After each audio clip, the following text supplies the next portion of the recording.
Halo Sobat Trader, kembali lagi dalam podcast kita. Bersama saya Benedikta yang akan membawakan podcast kali ini, serta narasumber yang kalian mungkin sudah tidak asing lagi nih. Halo Pak Lindu. Halo juga. Gimana nih Pak, apa kabar Pak? Mantap, baik. Oke, Pak mau nanya nih Pak. Ya. Kan di video-video edukasi nih banyak banget yang bilang kalau seorang trader itu perlu memiliki trading plan. Betul. Sebenarnya trading plan itu apa sih Pak?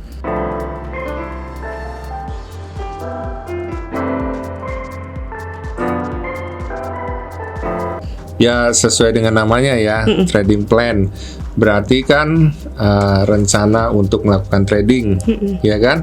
Nah, sebelum masuk pasar itu memang kita harus merencanakan kira-kira untuk masuk posisi ini bagaimana gitu. Itu perlu analisa teknikal, analisa fundamental. Jadi nggak asal-asalan seperti itu. Oke, jadi itu semua trader itu perlu lah punya trading plan ya Pak? Sangat perlu sekali ya. Supaya apa? Kan ini kan bukan judi, ya kan? Kalau mau masuk pasar jangan berdasarkan feeling atau berdasarkan hitung kancing misalnya, atau harus cari toke dulu buat bayar atau sell gitu ya? Iya, toke buy, toke sell gitu terus sih. Ya kan nggak begitu kan. Tapi benar-benar kita harus lakukan analisa terlebih dahulu. Kan tahu kan yang di TV-TV gitu kan suka diwawancara analis seperti itu kan. Nah ya seperti itulah ya, semua bisa dianalisa seperti itu. Oke, berarti semua tuh perlu ya untuk seorang trader. Lalu gimana sih Pak cara membuat trading plan dan unsur apa aja yang harus ada di dalam trading plan itu sendiri Pak? Nah, untuk melakukan trading plan ini kan tadi seperti dibilang perlu analisa fundamental, teknikal juga ya. Nah, kalau berdasarkan fundamental, ini kita harus melihat misalnya data-data ekonomi, seperti misalnya data retail sales, penjualan eceran ya, atau data dari suku bunga gitu, atau kebijakan The Fed ya, maksudnya Bank Sentral Amerika atau bank sentral lainnya seperti itu. Juga data tenaga kerja ya. Jadi semua itu diperhatikan untuk mengambil posisi berdasarkan fundamental. Nah, kalau biasanya sih yang kebanyakan diperhatikan adalah pada saat data ekonomi Amerika dirilis. Nah, kenapa tuh Pak harus dari data-data Amerika? Ya, kan kalau data-data Amerika itu kan pasti mempengaruhi naik turunnya pergerakan harga dolar Amerika Serikat. Iya. Dolar Amerika Serikat kita ketahui kan masih merupakan mata uang utama dunia. Ya, rupiah kita juga kan masih terhadap dolar kayak begitu. Ada juga pound sterling terhadap dolar, GBP USD kan, euro terhadap dolar, yen Jepang juga terhadap dolar gitu. Dan banyak mata uang lainnya juga banyak yang terhadap dolar. Sehingga apa? Dolar itu mempengaruhi pergerakan mata uang lainnya. Jadi itu banyak sekali diperhatikan tuh saat sesi Amerika. Oke, tadi kan fundamental sama teknikal. Teknikal sendiri itu apa sih Pak?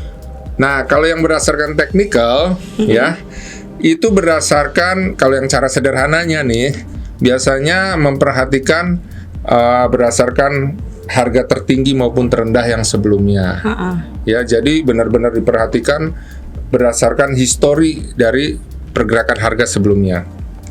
Jadi misalnya kalau mau melihat tren ya, misalnya tren naik gitu ya, itu kita lihat misalnya harga terendah maupun tertinggi saat ini gitu ya, lebih tinggi daripada harga tertinggi dan terendah yang sebelum-sebelumnya.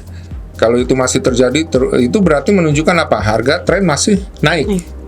Ya, begitu juga kalau harga tertinggi dan terendahnya itu ya, yang saat ini itu lebih rendah dibandingkan yang sebelumnya dan terus berlangsung seperti itu berarti trennya masih turun seperti itu.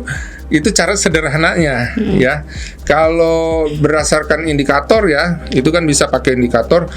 Kebanyakan sih banyak yang memakai indikator yang sederhana, moving average kayak begitu ya.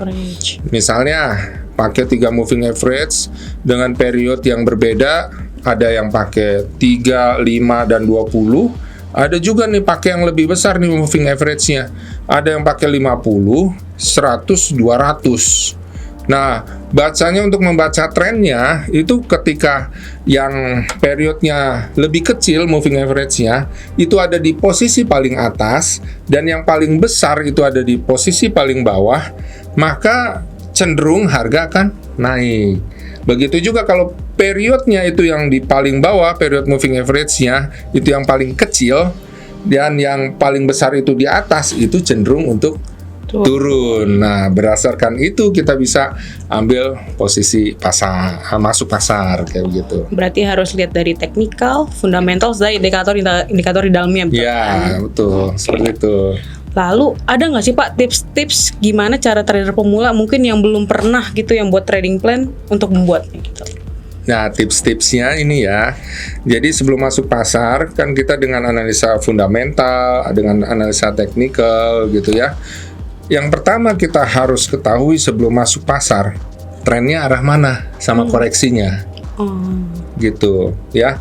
Karena kalau kita sudah tahu trennya, itu kita trading masuk pasar berdasarkan trennya itu. Jangan pernah melawan tren. Jadi kalau misalnya terlihat trennya ini naik seperti itu, berarti kita lebih cenderung untuk ambil posisi buy. Ya. Kalau terlihat koreksi, ya bagusnya kita tunda dulu untuk ambil posisi. Atau bisa juga sih kita masuk pasar tapi dengan pending order ya. Jadi masuk pasarnya nggak langsung tapi pesen harga gitu di harga misalnya paling bawah kayak gitu ya kalau dalam tren naik seperti itu. Nah, setelah tadi ditentukan trennya dan koreksi, kita masuk pasar kan berdasarkan tren tersebut. Yang berikutnya apa yang kita perlu tahu adalah target. Target. Ya, jadi kita perlu tahu nih target naik atau target turun. Supaya apa? Psikologi trading kita nggak keganggu nih dalam melakukan trading.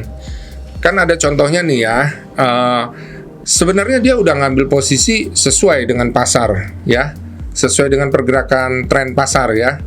Naik gitu ya, ambil posisi buy ya. Tapi ketika ambil posisi buy, dia kan pergerakan harga kan naik turun arah naik gitu ya. Tapi ketika dia melihat harga lagi turun, dia nggak tahu nih targetnya sampai mana ya. Ketika dia turun padahal itu sebenarnya koreksi, akhirnya apa? Dia tutup posisi karena takut rugi makin gede gitu. Pas dia tutup posisinya ya, harga terus berbalik lagi sesuai dengan trennya, tapi dia udah tutup posisi. Akhirnya apa? Harusnya profit ya, karena dia udah benar nih ngambil posisi, tapi malah loss gitu. Karena apa? Karena pas koreksi dia tutup, takut gitu, dia nggak tahu targetnya sampai mana koreksinya. Nah, biasanya nih siapa nih sobat trader sekalian yang ngalamin seperti itu ya? Kalau ngalamin seperti itu, ya perlu nih ya untuk mengetahui arah targetnya kalau terjadi koreksi kira-kira sampai mana. Itu penting sekali. Oke, baik Pak. Mungkin ini pertanyaan terakhir nih Pak. Perlu nggak sih seorang trader itu punya backup plan? Pertanyaan bagus ya. Itu perlu sekali backup plan ya. Karena kan namanya ya dalam perencanaan bisa saja apa yang sudah kita rencanakan kan berbalik arah ya. Apa yang kita sudah planningkan trading kita malah berbalik arah gitu ya. Itu penting sekali. Kita perlu misalnya membatasi kerugian kita gitu ya. Makanya perlu pasang misalnya stop loss ya. Perlu pasang stop loss supaya apa? Ketika misalnya kita ambil posisi nih buy gitu, harga naik, ternyata harga berbalik ya, kita perlu untuk batasin kerugian kita ya. Kita pasang stop loss, cut di situ, sehingga apa, berikutnya kita bisa untuk melakukan trading lagi seperti itu ya, ruginya nggak terlalu besar. Kemudian bisa juga nih ketika terjadi perubahan tren misalnya, kita bisa lakukan switching ya. Switching itu apa? Mengganti posisi. Ternyata nih tren naiknya setelah berbalik koreksi, ternyata koreksinya ini melebihi dari targetnya. Berarti bisa terjadi apa? Perubahan tren. Kita bisa ganti posisinya, tadi kita tutup, kita ganti posisi yang baru di switching. Open sell, tadi open buy ditutup, ganti open sell, seperti itu.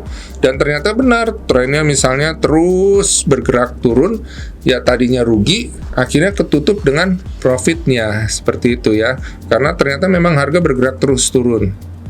Jadi seperti itu. Ada juga dengan cara averaging.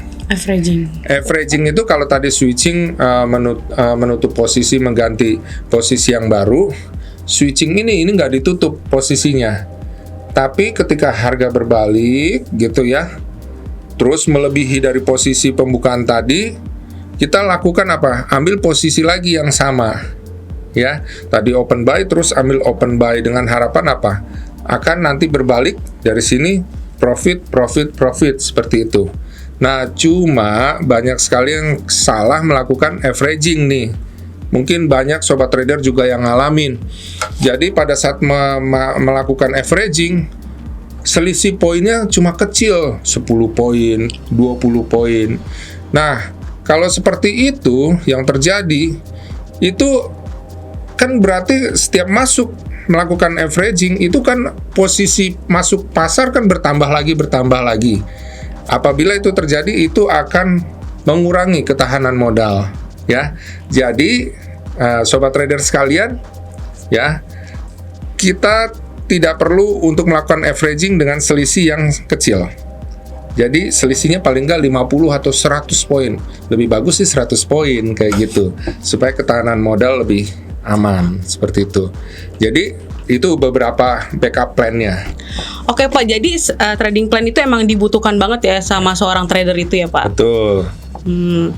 Lalu kita tuh perlu banget untuk menganalisis tren terlebih dahulu, baru masuk pasar buy atau sell sesuai trennya. Betul sekali. Ya. Oke. Gimana nih Sobat Trader, informasi mengenai trading plan yang sudah dijelaskan oleh Pak Lindu? Apakah kalian sudah mengerti mengenai informasi tersebut? Nah, jika kalian ada pertanyaan yang mungkin mau ditanyain ke Pak Lindu, kalian bisa nih tanya di kolom komentar. Serta kalian bisa banget nih untuk like serta subscribe. Jangan lupa untuk nyalakan tombol notifikasinya. Oke, sampai di sini dulu podcast dari aku Benedikta serta Pak Lindu. Trade by yourself And safe trading. Salam profit.